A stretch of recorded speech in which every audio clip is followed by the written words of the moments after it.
প্রায় 2 দশক পর আগামীকাল নিজ জেলা বগুড়ায় যাচ্ছেন প্রধানমন্ত্রী তারেক রহমান। সেখানে বগুড়া পৌরসভাকে 13তম সিটি কর্পোরেশন হিসেবে ঘোষণা করবেন তিনি। এ সময় রয়েছে জনসভা সহ আরও কিছু কর্মসূচি। এ সফরকে ঘিরে উৎসবমুখর পরিবেশ বিরাজ করছে ওই জেলায়। বগুড়া জেলা রিপোর্টার খোরশেদ আলমের পাঠানো তথ্য ও ছবি নিয়ে ডেস্ক রিপোর্ট। 2006 সালে মা খালেদা জিয়া প্রধানমন্ত্রী থাকাকালে পৈতৃক ভিটা গাবতলীর বাগবাড়ি গিয়েছিলেন তারেক রহমান। সেই ভিটায় 20 বছর পর ফিরছেন প্রধানমন্ত্রী হয়ে, তাই আনন্দের জোয়ার বইছে গাবতলী জুড়ে।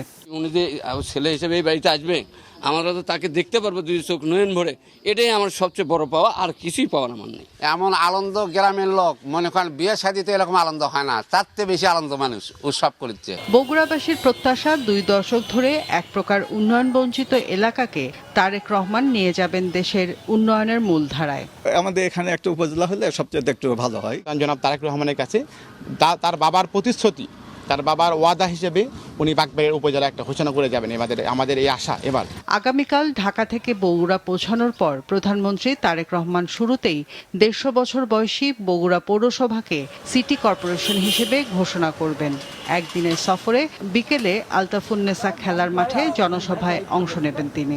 মহান নেতা জনাব তারেক রহমান আজকে বাংলাদেশের প্রধানমন্ত্রী, তিনি এই সিটি কর্পোরেশন উদ্বোধন করছেন। এটা তো আমাদের কাছে অত্যন্ত আনন্দ, সাংবাদিক বন্ধুদের কাছে অত্যন্ত আনন্দ যে তাদের সেকেন্ড হোম বগুড়া প্রেস ক্লাবের কালকে শুভ উদ্বোধন অনুষ্ঠিত হতে যাচ্ছে।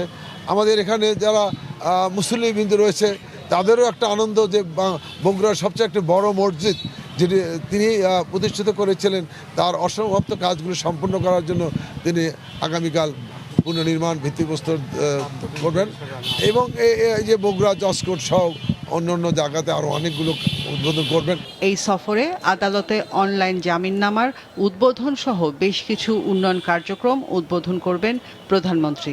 এছাড়া বাগবাড়িতে শহীদ জিয়া ডিগ্রি কলেজ মাঠে আয়োজিত ফ্যামিলি কার্ড বিতরণ কার্যক্রম ও চৌকিরদহ খাল খনন কাজ উদ্বোধন করবেন তিনি।